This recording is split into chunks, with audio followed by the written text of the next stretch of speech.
Hi అండి. ఈరోజు video వచ్చేసి పచ్చెనపప్పు మటన్ కర్రీ. పచ్చెనపప్పు ఒక గంట నానబెట్టుకోవాలి. తర్వాత మటన్ ఉప్పు వేసుకుని 2-3 సార్లు నీట్గా కడుక్కోవాలి. అలా కడుక్కున్న తర్వాత పచ్చెనపప్పు నీళ్ళు వంచేసుకుని కుక్కర్ పెట్టి ఆయిల్ వేసుకోవాలి. తర్వాత ఉల్లిపాయ ముక్కలు వేసుకోవాలి. నూనెలో వేసి బాగా వేపాలి. అలా గోల్డ్ కలర్ వచ్చే వరకు వేపుకోవాలి ఉల్లిపాయ ముక్కలు. తర్వాత కడిగి ఉంచిన మటన్ కూడా కుక్కర్లో వేసుకోవాలి. అలా బాగా కలపాలి.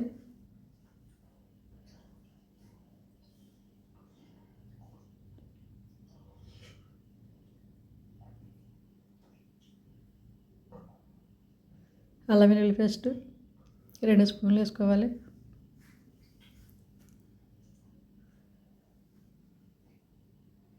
తర్వాత బాగా కలుపుకోవాలి.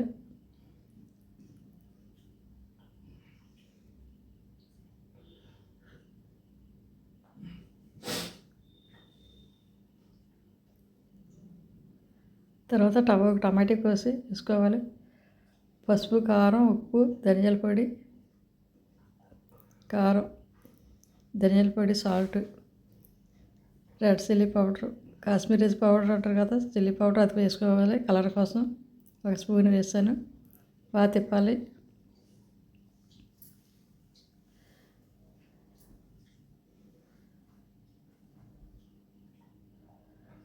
రెండు స్పూన్లు పెరుగు వేసుకోవాలి.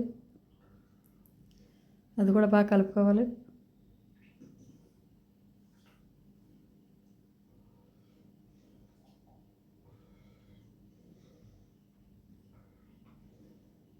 అలా ఆయిల్ సపరేట్ అయ్యే వరకు కలుపుతూ ఉండాలి. కొంచెం ఆయిల్ ఎక్కువ పడుతుంది. మటను ఆయిల్లో ఉడికితే బాగా మెత్తగా ఉడుకుతుంది ముక్క.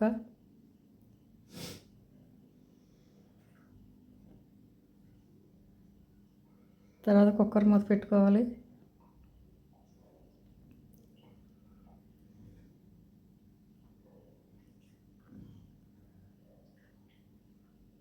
మూడు 4 విజిల్లు వచ్చిన తర్వాత కుక్కర్ మూత తీస్తే ఈ విధంగా ఉంటుంది.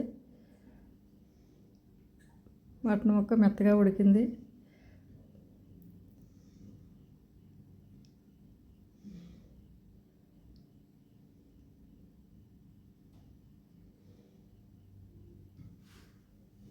మూత తీసి ఇలా వాటర్ అంతా మరిగే వరకు మనం ఉడకబెట్టుకోవాలి. అలా తిప్పుతూ ఉండాలి మనం. తర్వాత పచ్చెనపప్పు కడిగి ఉంచుకున్నాం కదా, నీళ్ళు తీసేసుకుని జాలి గిన్నెలో వేసేసుకుని వాటర్ అంతా తీసేసి పచ్చెనపప్పు మళ్ళీ కర్రీలో వేసుకోవాలి. కుక్కర్లో వేసి కలుపుకోవాలి. ఇది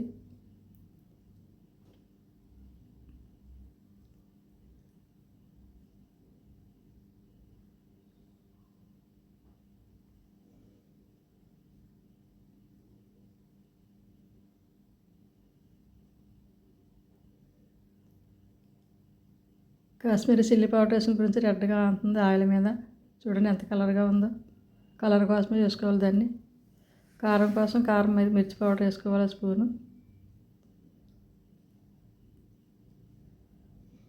ఇప్పుడు కుక్కర్ మూత పెడదారి.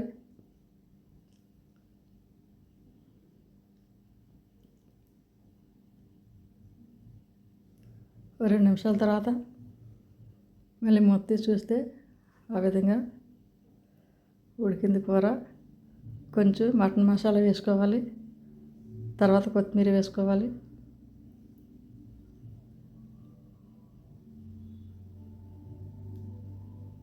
ఒకసారి కలపాలి బాగా.